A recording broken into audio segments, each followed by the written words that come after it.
All right, we are live again, man. It's been a minute since I went live, man. It feels like 2 weeks. It's probably only been like a week and a half. But welcome back to the channel, everybody.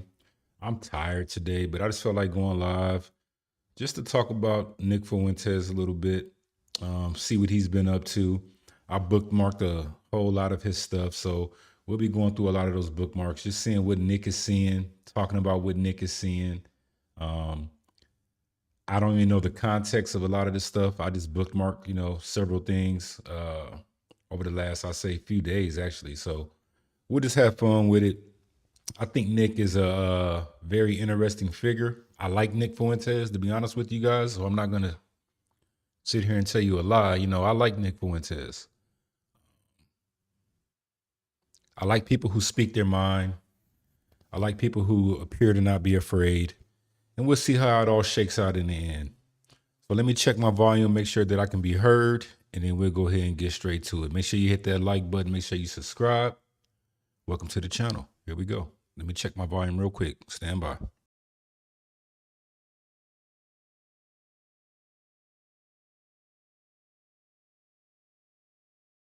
All right, we're good to go. So we're going to get straight to it. Got a few clips here. This one right here, I did see a little bit of it. It was strange. And this is Nick's stance, right?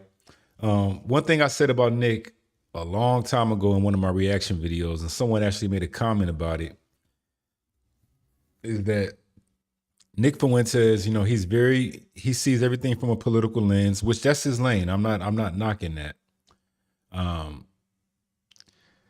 But I think he lacks on some of the deeper insight, some of the spirituality in it. He's not really seeing the full picture. And I think it's one of his blind spots. Okay. And this is an example of it right here. So we'll watch this quick clip. I think a super chat sent something in, and he had a comment about it. So let's check out what Nick has to say right here. Hit that like button. Make sure you subscribe. I appreciate y'all. Here we go.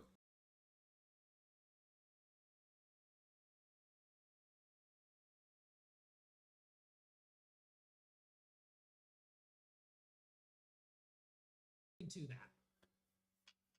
There is something to. Oh, let me fix this real quick. Give me a second, guys. My bad. Because y'all couldn't hear that. Give me a second. Boom. That. All right. Let me go back and hear that again. All right.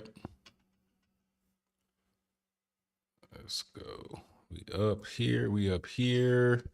Make sure my volume's good. Yeah, I know. I'm a little rusty. It's been a little while. Here we go. Isn't it crazy? Whites are clearly the most noble race and their skin is white, while blacks are the most poetic and their skin is black? Real life symbolism. Amazing. There's something to that. There is something to that. Perhaps. Who knows? But isn't it interesting though that in all these pre-modern civilizations, they also had racial caste systems on the basis of skin tone? Maybe Evola was right. Maybe some of these perennialist authors were right. Maybe there is some kind of golden race, some kind of archaic golden race that we clearly descended from and exist in a degraded form. It is kind of interesting, isn't it? It's just interesting. That's all I'm saying. So I guess the super chatter made a comment about being white and how I guess that appears to be like the superior race. And I find it funny that Nick kind of agrees with that. And I'll explain why. Obviously, Nick even understands this, that the world is fucked up. Right. And I don't want to curse a lot tonight, but the world is obviously weird. Let's just say that it's weird. It appears to be evil, backwards, demented, strange. Things are not equitable. I don't mean equality, but things don't appear to be running the right way. But all this is happening under the guise of this whiteness that we've been fed. He doesn't add that into the equation. You understand what I'm trying to say? The narrative of the story is that white people are Jesus. White people are the greatest thinkers and this, that, and the other. And here we are today Here Nick is today bitching about the way the world is. Y'all don't see the hypocrisy in that? You don't see the hypocrisy in that? I know somebody has to be feeling me when I say this. He has a show based on how jacked up things are, but yet and still he puffs his chest up about this idea of whiteness. That's strange to me. That all has to go into the pot, bro. If you guys are running the show, why is the show so messed up? So yeah, man, I think, but it's funny. He can think what he wants to. And I don't mind people, I'm not one of these quote unquote black people who say, oh, white people can't be proud of who they are. Yeah, be proud to be white. I think personally, if you're still on this white and black identity thing, thinking that people are white and black and you can't see through that, then you still got some learning to do. Because there is no such thing as white or black. It just doesn't exist. All right. That concept was made to do exactly what it's doing right now, cause confusion. And one thing about white people that I think you guys don't understand is that a lot of white people today, especially people who consider themselves grippers, will complain about H-1B visas and all these foreigners coming over here, not realizing that they were the first H-1B1 visas. White people were the first H-1B1 visas. You guys were. You guys were the first Vivek Ramaswamses. You don't realize that. And it's going to be interesting to see Nick and his followers, how more things are revealed with truth, understanding through the Spirit of God, how well they accept or reject these truths that will be revealed as we move forward in this video game. So I thought that was an interesting bookmark there. Let's find something else. Like I said, I'm just going to go down the line. Here's him on Alex Jones, I think this last week. How do you just gut level, and I know it's not a prediction, just on the current trajectory, where do you see things going? Because it doesn't look good to me. Yeah, I don't think there's a ton of good options right now. And I think the best bet for people like us is we just have to participate in the process. And by that, I mean people need to start accumulating power, getting involved. It may be too little too late, though. I think that the problem is countries like Israel, like we talked about, they know what they're doing. They are ahead of the game. Like they are on their way. And the United States is just completely disorganized. I mean, what is going to be the contest in 2028? It's going to be Vance versus Newsom or something like that. The sad part is, we had an opportunity with Trump in 2016 and 2020 and 2024 to maybe try to turn things around, maybe try to get America back together, make America great again, whatever. They just didn't do it. It just didn't happen. So I think the future is very dark. I think that we're heading into a confrontation with Iran. I don't see how Iran ultimately survives that in the long run. I think that Israel dominates the Middle East. Europe is a declining power. They're either going to have to get together and become their own great power as some kind of super state, or they'll continue to fall behind. Either way, they seem to be decoupling from the United States. And so it just seems like it's a very bleak future for white people in the world. Seems like it's a bleak future for America, for Europe. I think it could be the case that the best days are behind us. So it's kind of a sad reality. I don't see things going very well for any of us in the next 5-10 years, to be perfectly honest with you. But I tell people we can't give up. We have to get involved in 2026, 2028. What do y'all think? You think there's a political solution? Is there a political solution to all this? If we're going to vote our way out of this mess, I just can't see it happening. Now he is right. I think things are going to get maybe worse before they even start to even remotely get better. But it's going to take a lot of soul searching. It's going to hurt people to find the good blue water, to find that blue water. It's not going to be pleasant, because a lot of things that a lot of people love are the things that are most destructive in this society. Politics, destruction, this whole idea of the United States. The United States was never what they taught us it was. It was always a plot. It was always a scam. It was always just an economic zone. I can get into that a lot deeper, but I'm not. But the United States was never this idea that they taught you or taught us. It was always an economic plan. It was always an economic zone. And with Nick, it seems like Nick and guys like Alex Jones and these graper types, who I do love, they don't realize that they're nothing but smokescreens. The quote unquote white people that came over here through Ellis Island and through all these different, ideas of building America and these revolutionary type of white people, they were only used to destroy, not to build. And that's where they are missing the mark. All right, let's keep going. We might have another chance, might have another shot in 28 if we just get the right guy in. But you look across the board at all these different things, whether it's the debt and the deficit, which they tried and failed to fix with Doge, the situation with trade, which they tried and failed to fix with tariffs, the situation with foreign policy, which we tried and failed to fix by getting out of Ukraine and not fighting Iran.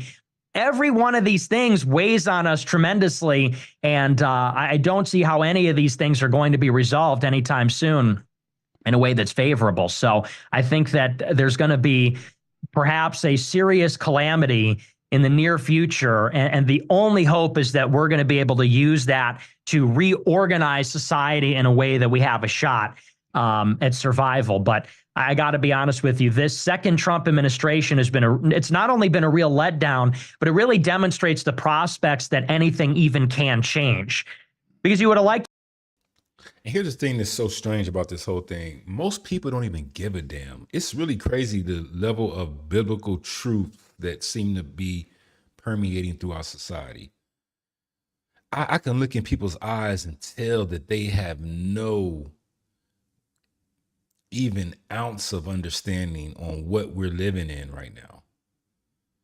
And I ask myself, and I'm not, of course we love our families, but outside of that, outside of our loved ones, are the ones that are near to us, what's the tomorrow we're aiming for right now as a society? What's the way we're looking? What are we trying to achieve as a society? What are we doing? So he made a point about a calamity. Yeah, it's probably going to take a major calamity. And it's going to be the wrath of God. I don't, it's frustrating to a certain degree. To thought that he gets elected in 24. And the platform is, we're going to cut $2 trillion from the deficit. We're going to end the war in Ukraine. We're going to do these mass deportations and build the wall. We're going to have a tariff schedule and rebuild and manufacture, reindustrialize America. That would have been the program to get the country back on track. And you see that one by one, every single one of these items fell by the wayside, and we were told was politically impossible. So I just don't see how that's ever going to be solved with anybody other than Trump. If it wasn't going to be him, who has this mass cult-like following, who does seem to have some level of independence from the institutions and from the party, then who is going to deliver that victory? Is it going to be J.D. Vance? Is it going to be Marco Rubio? I don't think anybody believes that. And the only worse option then is the Democrats, who are just going to mess things up even more. So, see, he's still thinking Republican, Democrat. And Nick's problem is he believes that the Jewish people are like the Jews. That's his main issue. He believes that shit. He bought the whole Superman narrative. All right, next one.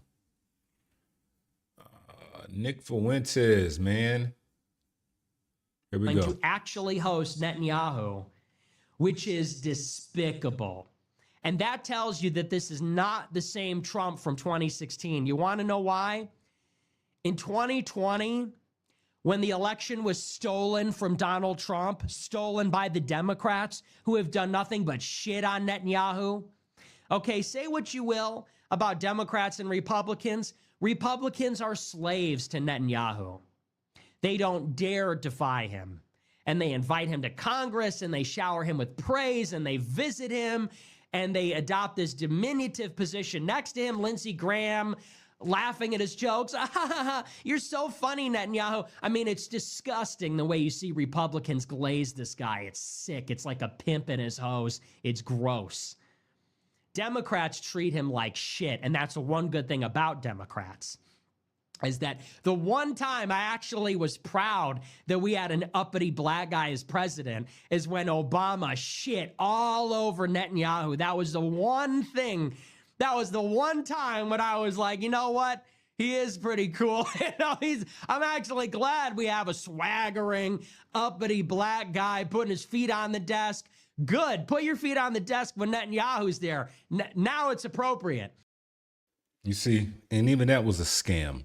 The only reason they gave the appearance that some kind of way Barack Obama, who was another Jewish president, the only reason they gave us that impression that some kind of way he was like a,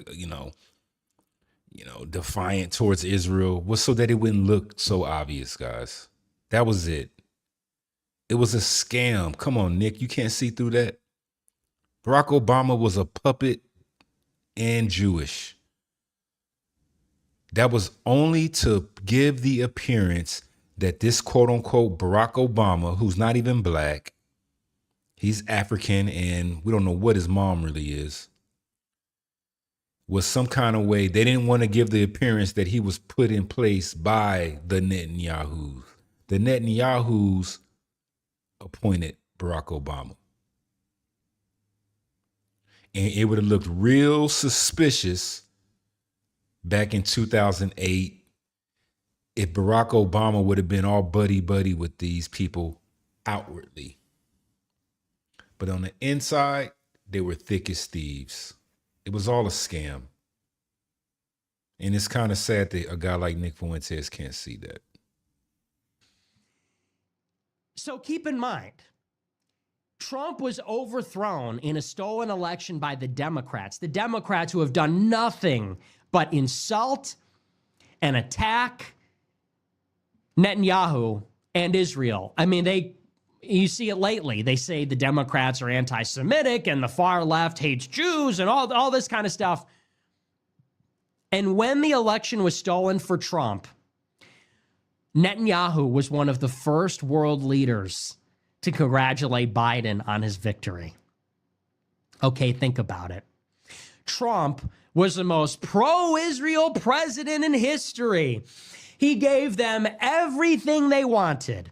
He gave them sovereignty over the Golan Heights, which they captured and occupied for 50 years. He recognized Jerusalem as their capital in contravention of the UN partition plan. He recognized the Iranian Revolutionary Guard as a terrorist group.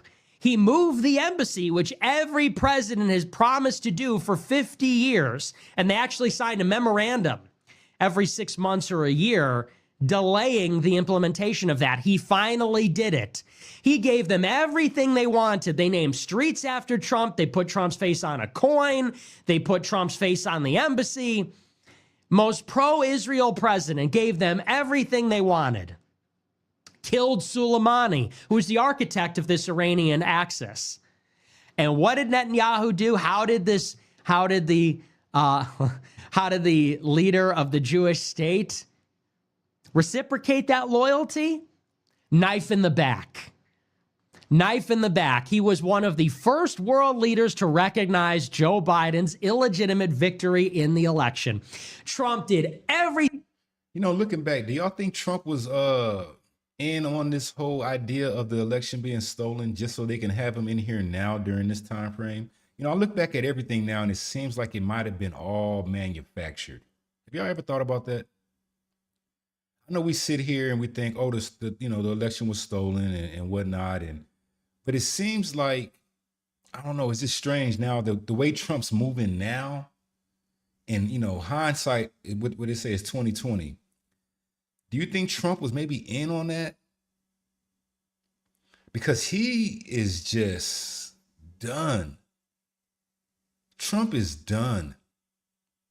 He's been done. I'm telling you guys, I said this before. When guys like Ben Shapiro and whatnot started endorsing Trump and speaking favorably of Trump back in 2023 timeframe, it was clear. It was clear that this guy was a ringer. It was clear. Thing for Netanyahu. The Democrats have done nothing for Netanyahu.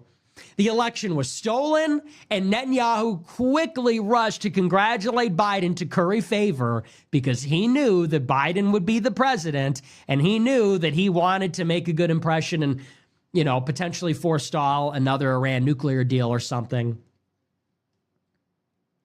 All right, next bookmark. That was boring.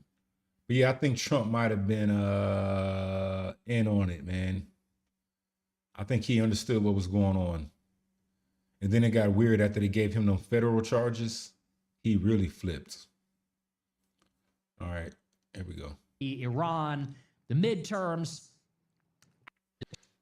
and there was one I wanted to get to where Nick talks about what they might do to America.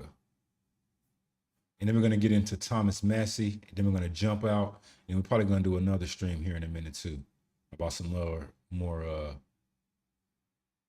topics. I might be on all night tonight. Thomas Massey.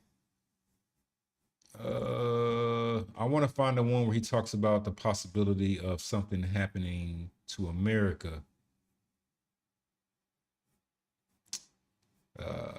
by the hands of our buddies.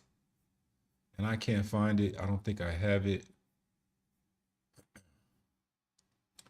Let's see if it's here, and then we'll.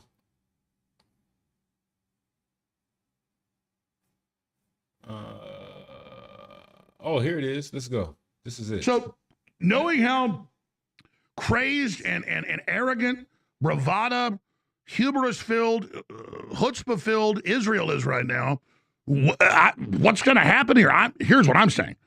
I know how these people operate. And was Netanyahu in charge of 9/11, clearly. They're going to false flag our ass. The way they say, oh, nukes are going to go off. I think they're going to set a nuke off in New York or Chicago and literally say that, or Austin, Texas. I mean, if I was them, and I don't think like them, my vision isn't theirs, but I can get in their heads. I think they've already got a nuke probably inside the U.S., Nick. Or they'll hit Israel. Maybe they blow up an Israeli city or something. I'm serious. I mean, I hope that's not the case, but you can never rule it out because that is exactly how they operate. That's how they've operated for, I mean, what Mossad's motto is, Israeli intelligence, their motto is by way of deception. So that is literally baked into the cake. They also say we'll rise and kill them first. So this is and always has been how they operate. And here's the way that I see it, and I think we're on the same page on this. They seem to be going down in flames right now. Netanyahu's going to face this re-election. This is why they'll do the false flag. Right. Well, and the Iran war is not panning out. And so you have to ask yourself this question. They've come this far, and you think about the stakes for them, what they have to lose. Because right now, while... that's a possibility. I don't think people, I'll say this real quick. From a cybersecurity perspective, infrastructure, when you think of cybersecurity, a lot of people just think about banking and ransomware and some of that stuff, the nice to haves.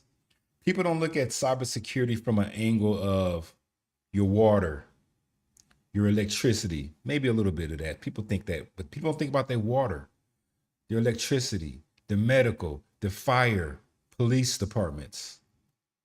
Okay. Your food, as far as your supply lines and how food is delivered. All that stuff is controlled by computers. Okay. And you will be surprised on the relationship that Israeli Americans or Jewish companies, corporations, how tied in they are to the American infrastructure. A lot of y'all know about a lot of these laws they have in several of these states where you can't boycott Israel and do business with a particular state government. For example, Texas, they have a law where if you're a contractor doing business with the state of Texas, I believe there's a threshold of if you're doing business with the state of Texas and the threshold is $100,000. If you have $100,000 or more contract with the state, you pretty much have to, for lack of better words, pledge this allegiance to Israel. So they're totally dug in to our infrastructure. And people don't understand, I could tell some stories, but how easy it would be for something to happen Okay. And here, I'll tell you a real life story, but I'm going to protect, I'm going to keep the names and kind of switch the scenario up to protect the guilty. But let's say, for example, some water plant somewhere, okay, gets hit with a cyber attack. What they'll do is put up an image on the screen that's been compromised, the console that's been compromised. They'll put a screen up and make it seem like it was Iran or China or whoever they want it to be. And the investigation and the thoughts of who could possibly be behind this attack, it ends right there. All these people have to do is see that someone from Iran took responsibility for the attack, and everyone will believe that Iran did it. That's how easy it is to deceive the people. Everyone only looks with their eyes. So this whole idea of us being attacked with the false flag, I mean, I think a lot of people have had this understanding for a while now. We'll see how it shakes out. I don't know. Eyes, ambitious is how you have to look at it. They're talking about world domination. So do you think they're going to let this little play, this once and for all attack against Iran, they're going to let the window of opportunity close, shrug their shoulders, throw their hands up and say, oh, well, you know, we tried it. We tried to win. Guess we didn't get it. No, that's the talking point. They said, we will not let this window close. Exactly. So how are they going to restart that momentum? Well, how did this whole thing get started? October 7th. October 7th was a stand down order, and that pretext has been the rolling justification for everything. Lebanon, Gaza, the Houthis, Iran, the whole enchilada. So what it clearly suggests is that there's going to be another little triggering event, another little pretext where they're going to get another round of momentum. So let me get your guesstimation. Let me get your dead reckoning. Does Israel hit itself or do they hit us? I think they hit us or Europe. Yeah, I agree. I think that's the play because that's the only thing that's going to get the U.S. to do what needs to be done in Iran, which is a ground war, a nuke. You know, clearly the stalemate is a result of the U.S. has no good military options in Iran that the public will support right now. Having that's some the important Muslim caveat. drive a truck bomb into a synagogue ain't going to cut it. Israel's going to go big. In fact, I'm people ask how these predictions. I get so much data, and then it just comes to me. I think Israel's getting ready to nuke us. I mean, they're declaring war on Europe. You're right. They might want to. What would give Alex Jones the gall just to say that so like openly? They're gonna nuke us. They're gonna nuke us. They're gonna nuke us. What do y'all think about that? That's strange. He's just saying it. See, what y'all don't understand, and what y'all have to understand, is that these people, the enemy, they have nothing to lose. This is a spiritual battle that they've already lost, so they have nothing to lose. There's no promises for these people. They're not promised anything. They've already sworn their oath to the dark side. So for them to pull off something like this and to go all out, we already heard about things like the Samson option and whatnot. It's not beyond them to do that. They have nothing to lose. Okay. But we're going to win. We already have won, right? We already have won, but these people are not going to go out peacefully. They have nothing to lose. Teach Europe and say Iran. This will be the last video. Then we're going to get out of here. I'm going to probably fire up something else, another topic here, something a little bit more black. And it won't make any sense, but they'll just nuke Paris. Well, and that'll get Europe behind them. That'll get the U.S. behind them. They will create a climate of fear and terror, which is, I mean, I believe they are a satanic force. That is how they operate. They will create a climate of fear and terror where the only option will be the whole world uniting against Iran. Yeah. The U.S. can't do it alone. Yeah, I mean, if I'm like a computer that just... All right, that was it for that. All right, so that was interesting, man. Nick, Alex Jones, Nick. Only want to hear about Thomas Massey. Yeah, Thomas Massey, y'all heard about him. He lost his little representative election down there in Kentucky somewhere. I don't trust that guy either. All these people are goons.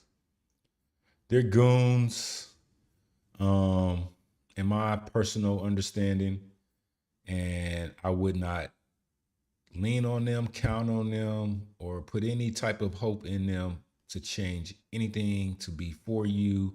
They have no power, no influence. And if you notice, guys, nothing has changed. Nothing has changed, really. I mean, to a certain degree, public perception has changed, but things aren't moving along because guess what? Guys like Nick Fuentes, Alex Jones, everyone else, they're missing a key component, and that's us. Did y'all see this video of this guy's neck? Look at this real quick before we get out here. We'll leave on this. Look at this guy's man. Look at some mask. He's literally wearing a mask on Fox News. That's a mask. Look at that. Y'all see that? That's crazy. You can tell by the way his eyes are very, very deeply set in his skull there that this is a mask. What is going on? What kind of people are we dealing with? Is this real? What kind of people are we dealing with? Bizarro world. Man, insane. All right, I'm gonna fire something else up here in a minute. Another topic. Maybe we'll talk about something a little bit more black on the next one here.